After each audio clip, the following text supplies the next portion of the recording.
नमस्कार मित्रांनो. बऱ्याच दिवसापासून एक मुद्दा चर्चेमध्ये आहे, तो म्हणजे महाराष्ट्रातील मोठमोठे प्रोजेक्ट गुजरातला शिफ्ट झाले. त्यात म्हणजे Vedanta Foxconn, Tata Airbus project असो किंवा अलीकडील 17,000 कोटींचा हिरे व्यापार सुरतला शिफ्ट झाला तो असो, अशा सर्वच मेगा प्रोजेक्ट महाराष्ट्रातून गुजरातमध्ये गेल्याने महाराष्ट्रातील जनतेमध्ये एक सरकारविरुद्ध खूप मोठा असंतोष निर्माण झाला आहे. तथापि ह्या व्हिडिओमध्ये आपण नेमके कोणते फॅक्टर्स या गोष्टीला कारणीभूत आहेत ते आपण ह्या व्हिडिओमध्ये बघणार आहोत. म्हणून हा व्हिडिओ शेवटपर्यंत बघा आणि चॅनलवर जर कधी नवीन असाल तर चॅनलला सबस्क्राईब करायला विसरू नका.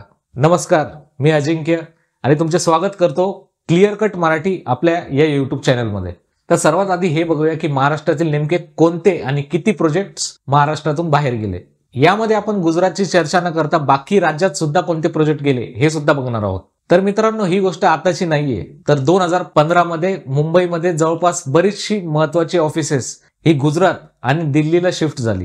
त्यावेळी मुंबईचे जे खासदार होते गजानन कीर्तिकर, त्यांनी पार्लमेंटमध्ये सुद्धा हा विषय हायलाइट केला होता. त्यामध्ये त्यांनी नॅशनल सिक्युरिटी गार्ड आणि नॅशनल मरीन पोलीस अकॅडमी या तत्कालीन पालघरमध्ये कार्यरत होत्या, त्या गुजरातच्या द्वारकामध्ये शिफ्ट झाल्या. कीर्तिकर यांनी हा मुद्दा हायलाइट केला की एअर इंडियाचे हेडक्वार्टर्स आणि ट्रेडमार्क पेटंट ऑफिस, जे की मुंबईमध्ये 40 दशकांपासून कार्यरत होते, ते सुद्धा दिल्लीमध्ये शिफ्ट झाले. एवढेच नाही तर शिफ्ट ब्रेकिंग ऍक्टिव्हिटी हे सुद्धा मुंबईच्या बंदरावरून गुजरातमध्ये शिफ्ट झालं. 26 नोव्हेंबर 2008च्या मुंबई दहशतवादी हल्ल्यानंतर केंद्राने राज्यात राष्ट्रीय सुरक्षा रक्षक म्हणजेच NSG आणि राष्ट्रीय सागरी पोलीस अकॅडमी यासाठी केंद्र तयार करण्याची योजना आखली होती.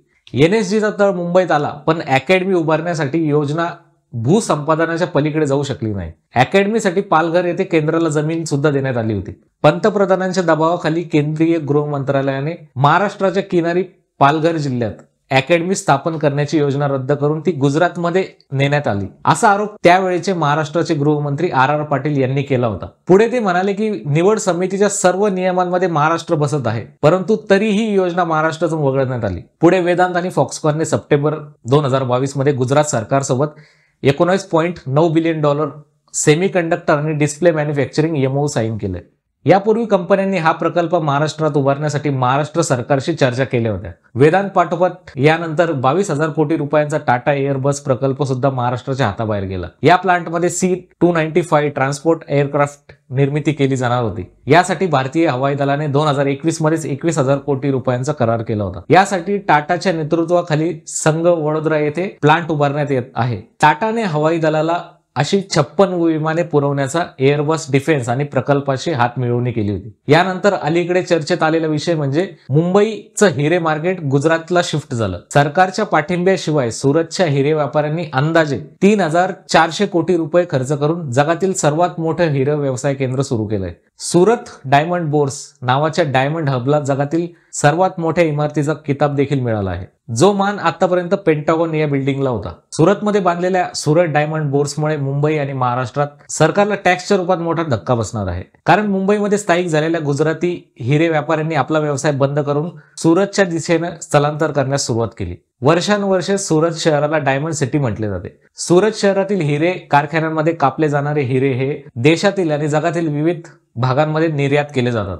हिऱ्यांचा व्यवसाय लाखो लोकांना रोजगार देतो. सुरतच्या हिरे कारखान्यांमध्ये कापलेले हिरे हे जगातील विविध देशांमध्ये पाठवण्यासाठी मुंबईचा वापर केला जात होता. मुंबई आंतरराष्ट्रीय विमानतळ असल्यामुळे सुरतच्या हिरे व्यापाऱ्यांना मुंबईत स्वतंत्र कार्यालय सुरू करावे लागले, ज्याद्वारे सुरतमध्ये कापलेले हिरे हे मुंबईतून जगातील विविध देशांमध्ये निर्यात केले जात होते. आता बघूया की यातील महत्वाची जी प्रकल्प महाराष्ट्राबाहेर गेले याची ठराविक कारणे काय आहेत. वेदांता फॉक्सकॉन प्रकरण बघितलं तर वेदांता फॉक्सकडून हा करार महाराष्ट्रातून का रद्द झाला याची काही कारणे आहेत, जी अभ्यासातून समोर आली आहे.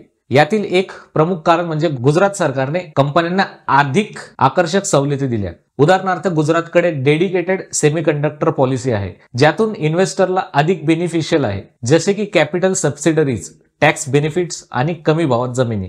दुसरीकडे मात्र महाराष्ट्राकडे डेडिकेटेड अशी सेमीकंडक्टर पॉलिसी नाही आणि असं कोणतंही धोरण नाही. गुजरात सेमीकंडक्टर कंपन्यांना जगभरातून आकर्षित करण्यासाठी सेमीकंडक्टर पॉलिसी आणून भारतातील पहिलं राज्य बनलं.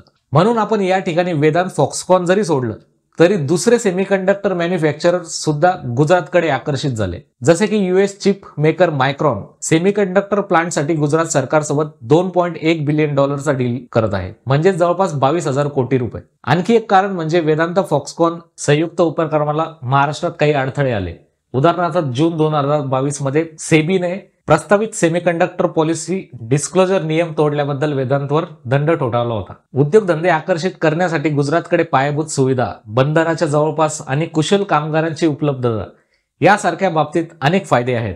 शेवटी वेदांत फॉक्सकॉनने संयुक्त उपक्रमाने महाराष्ट्रासह करार रद्द करण्याची विशेष कारणे उघडकीस केली नाही. तथापि आर्थिक सवलती, नियामक अडथळे आणि स्थानिक फायदे यासह बरीच कारणे असू शकतात असा आपण तर्क लावू शकतो. सुरत डायमंड बोर्स च्या बाबतीत बोलायचं झालं तर सुरत डायमंड बोर्स ही जगातील सर्वात मोठी डायमंड इमारत गुजरातच्या सुरतमध्ये बांधण्यात आली, ज्यामध्ये सुरतच्या हिरे व्यापाऱ्यांना आवश्यक असलेल्या सर्व सुविधा आहेत.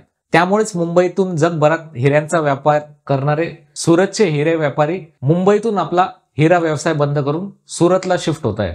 सुरत डायमंड असोसिएशनचे माजी अध्यक्ष आणि सुरत डायमंड बोर्सचे समिती सदस्य दिनेशभाई नावडिया यांनी असं सांगितलं की सरकारने जाहीर केलेल्या ड्रीम सिटी प्रकल्पाच्या परिसरात प्रत्येकी 14 मजल्यांचे 9 टॉवर्स 67 लाख चौरस फुटावर बांधण्यात आले आहेत. या टॉवर्समध्ये विविध हिरे कंपन्यांची 4,300 कार्यालये आहेत. बहुतांश हिरे व्यापारी हे गुजराती असल्याने इमारत तयार होण्यापूर्वीच ही कार्यालये यांनी विकत घेतली होती. दिनेशभाई पुढे म्हणाले की आतापर्यंत जगभरातील विविध देशांमध्ये हिरे पाठवण्यासाठी सुरतच्या व्यावसायिकांना मुंबईत स्वतंत्र कार्यालयी कर्मचारी ठेवावे लागत होते, तसेच कार्यालय उघडावे लागत होते आणि आंतरराष्ट्रीय विमानतळामुळे त्यांना मुंबईतून व्यवसाय करावा लागत होता. पण आता सुरत डायमंड बोर्समध्ये हिरे व्यापाऱ्याला आवश्यक असलेली सर्व सुविधा आहेत. आता सुरत विमानतळावरून आंतरराष्ट्रीय फ्लाईट सुद्धा सुरू झाल्यामुळे आता सुरतचे हिरे व्यापारी मुंबईऐवजी जगभरातील हिऱ्यांचा व्यवसाय करू शकणार आहेत. उद्योगांना घेऊन सत्ताधारी आणि विरोधक एकमेकांवर आरोप करण्यास मागे पुढे पाहत नाही, म्हणून आपण सत्ताधाऱ्यांनी आणि विरोधकांनी नेमकं यावरती काय बोललं हे सुद्धा एकदा बघून घेऊया. महाराष्ट्र काँग्रेसचे अध्यक्ष नाना पटोले यांनी गुरुवारी भारतीय जनता पार्टी पक्षावर निशाणा साधत केंद्र सरकार मुंबईचे महत्त्व कमी करण्याचा प्रयत्न करत आहे असे म्हटले. केंद्रातील भारतीय जनता पक्षाचे सरकार मुंबई आणि महाराष्ट्राचे महत्त्व कमी करण्याचे सातत्याने प्रयत्न करत आहे. मुंबई ही देशाची आर्थिक राजधानी आहे. तिला जगात महत्त्वाचे स्थान आहे. सर्व महत्त्वाच्या वित्तीय संस्था, विविध कंपन्यांची मुख्यालये मुंबईत आहेत. मुंबईचे हे महत्त्व भाजप नेत्यांच्या डोळ्यात अंजन घालत आहे. मुंबईतील महत्त्वाची कार्यालये गुजरातमध्ये स्थलांतरित करून मुंबईचे महत्त्व कमी करण्याचा प्रयत्न केला जात आहे असे नाना पटोले म्हणाले. सरकारचे यावर काय म्हणणे आहे ते बघूया. उद्योग मंत्री उदय सामंत यांनी मोठमोठे उद्योग प्रकल्प राज्याबाहेर का गेले याबाबतची श्वेत पत्रिका विधान परिषद गुरुवारी काढली. यानंतर सामंत म्हणाले की सत्तांतराच्या 2 महिन्यांपूर्वी झालेल्या हाय पॉवर कमिटीच्या बैठकीत वेदांताचा कुठेही उल्लेख नव्हता. त्यात एकनाथ शिंदे यांच्या अध्यक्षतेखाली झालेल्या हाय पॉवर कमिटीच्या बैठकीत उल्लेख सुद्धा नव्हता. एअरबसनेही कुठे अर्ज केलेला नव्हता. सॅफ्रॉनच्या बाबतीत देखील हेच झालं. ड्रग बल्क पार्क हा MIDC मार्फत होणार आहे, त्यामुळे विरोधकांनी लावलेले हे सगळे आरोप खोटे असल्याचे सामंत म्हणाले. तसेच ड्रग बल्क पार्क ठरलेल्या जागीच होईल असेही त्यांनी स्पष्ट केले.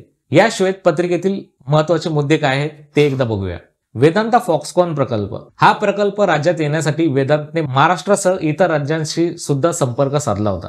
कंपनीने महाराष्ट्रात गुंतवणूक करण्यासाठी सामंजस्य करार करणे अद्यापही बाकी होते.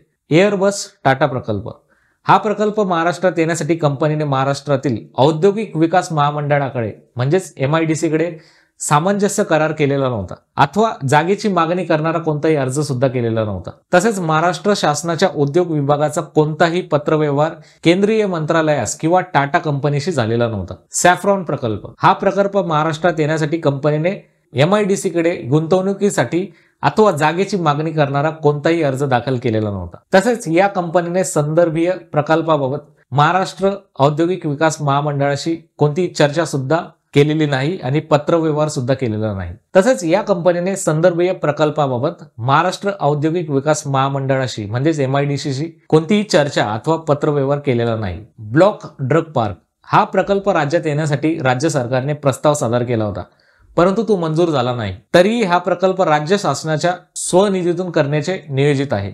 श्वेत पत्रिकेतील अहवालानुसार वेदांता फॉक्सकॉन एअरबस, टाटा आणि सॅफ्रन हे 3 प्रकल्प महाराष्ट्रात येण्यास तयार नव्हते. या प्रकल्पांचा महाराष्ट्रात येण्यास अपयश हे राज्य सरकारचे दोष आहे असे म्हणणे योग्य ठरणार नाही. महाराष्ट्रात येत्या काही वर्षांमध्ये बरेच राजकीय भूकंप झाले. महाराष्ट्रात स्थिर सरकार नव्हते, तेही एक कारण बोललं जातं. बरेचसे इंटरनॅशनल प्रोजेक्ट महाराष्ट्राबाहेर शिफ्ट झाले. पर्टिक्युलरली गुजरातच नाही तर तामिळनाडू आणि दिल्लीत सुद्धा काही प्रोजेक्ट शिफ्ट झाले. ही गोष्ट निश्चित आहे की मोठमोठे उद्योगधंद्यांना जेव्हा प्रोजेक्ट उभे करायचे असतात तेव्हा त्यांना त्या ठिकाणचं एक स्थिर सरकार हवं असतं. हेही एक कारण आहे की युपी, बिहारमध्ये मोठे उद्योगधंदे नाहीत, कारण की तेथे बऱ्याच वर्षांपासून तिथे स्थिर सरकार नसल्यामुळे तिथेही औद्योगिक गोष्टींचा विकास झालेला नाहीये. महाराष्ट्राच्या बाबतीत बघितलं तर इंडस्ट्रीज आणि ऑटोमोबाईल क्षेत्रात महाराष्ट्राने लक्षणीय प्रगती केली आहे आणि त्याला कारण म्हणजे इथे बरीच वर्ष काँग्रेस आणि राष्ट्रवादीचे सरकार होते. Same for Gujarat. इथेही बऱ्याच वर्षांपासून भाजपचे सरकार असल्याने तिथेही औद्योगिक, ऑटोमोबाईल आणि इतर गोष्टींमध्ये गुजरातने प्रगती साधली आहे. आजकाल सोशल मीडियावरती एक आरोप केला जातो, तो म्हणजे असा की महाराष्ट्रातील मुलांना कामाचं जिव्हार येतं किंवा महाराष्ट्रातील मुले हे कामांमध्ये आळशी आहेत किंवा मेहनतीमध्ये कमी पडतात. तर असं काही नाहीये मित्रांनो. ग्राउंड रियालिटी जर बघितली तर इथे सुद्धा बरीच होतकरू मुले आहेत जी खूप मेहनती आहेत आणि फक्त संधी अभावी किंवा राजकीय उदासीनता या गोष्टींमुळे इथे बेरोजगारीचं प्रमाण वाढलंय. महाराष्ट्रात उद्योगधंदे वाढवायचे असेल तर महाराष्ट्र सरकारने गुजरातमध्ये ज्याप्रमाणे नवीन धोरणांचा अवलंब केला आहे त्याप्रमाणेच नवीन उद्योगधंद्यांना आकर्षक सवलती देणे आणि त्यासाठी आवश्यक स्किल प्रोग्राम आणून येथील युवकांना आधुनिक प्रशिक्षण देणे गरजेचे आहे. यातून महाराष्ट्रातून उद्योगधंद्यांप्रती उदासीनता बघायला मिळणार नाही. गुजरात राज्याने तेथील युवकांसाठी बरेचसे स्किल प्रोग्राम हे आयोजित केलेले आहेत. या लिस्टमध्ये तुम्ही बघू शकतात की गुजरातने स्किल डेव्हलपमेंटसाठी कोणते कोणते प्रोग्राम आयोजित केले. असे स्किल प्रोग्राम्स हे कंपन्यांसाठी फायदेशीर असतात, कारण की त्यांना जी ट्रेनिंग त्यांच्या कंपन्यांमध्ये द्यावी लागते ती ऑलरेडी अभ्यासक्रमामार्फत राज्य सरकार किंवा इतर संस्था त्या करून घेतात. म्हणून कंपन्या सुद्धा असे ठिकाण निवडतात जेथे स्किल डेव्हलपमेंटसाठी भरपूर जागा आहे आणि तेथील युवकांना बऱ्याच प्रमाणात औद्योगिक स्किल आहे. या व्यतिरिक्त काय कारणे आहेत की महाराष्ट्रातील उद्योग हे गुजरातमध्ये शिफ्ट झाले हे तुम्ही कमेंट करून आम्हाला सांगू शकता. व्हिडिओ इन्फॉर्मेटिव्ह वाटला असेल तर व्हिडिओला लाईक करा आणि मित्रांमध्ये शेअर करायला विसरू नका आणि चॅनलवर नवीन असाल तर चॅनलला सबस्क्राईब करायला विसरू नका. धन्यवाद.